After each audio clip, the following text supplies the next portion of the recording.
Hello friend नमस्कार welcome to Odia defence news YouTube channel. आज आम देखा इज्राएल बाह्य कवच कहूबा iron dome air defence system विषय में।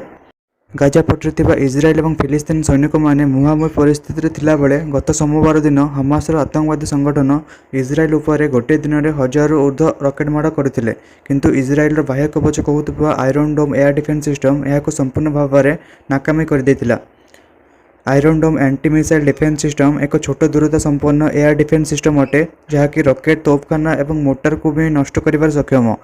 मीडिया रिपोर्ट अनुसार यह निज टार्गेट नहीं दिग को जांच कर वार्निंग साइरन बजाई था।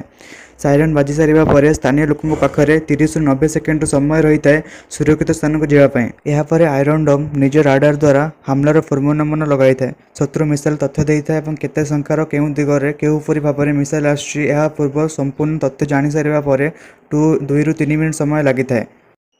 यापर इंटरसेप्ट मिसाइल निज काम करिଥାଏ ଏବଂ आकाशରେ मिसाइल को नष्ट करिଥାଏ। Iron dome air defence system सफलता सह 90% सठिकता सह लक्ष्य भेद करिबारे सक्षम।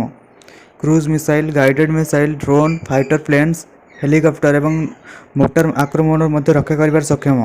आयरन डोर सठिक काम करिबार बावजूद यार किसी भारी परिणाम देखा पड़े जहाँकि प्रत्येक इंटरसेप्ट मिसाइल पाई $80,000 खर्च करने पड़े जहाँकि भारतीय मुद्रा 60 लाख पाखापाखि गोटे तामिर मिसाइल मूल्य अटे।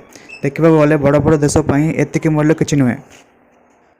जदि आम भारतर एयर डिफेन्स सिस्टम को देखा जावा भारत पाखे एपरी किसी मिसाइल अच्छी जहाँ अन्य देश को टक्कर देवार सक्षम, जेपरिक Prithvi air defence systems, Akash, spider, 2K12 air defence system जहाँ आगधाड़ी एयर डिफेन्स सिस्टम भितर गणा जाए।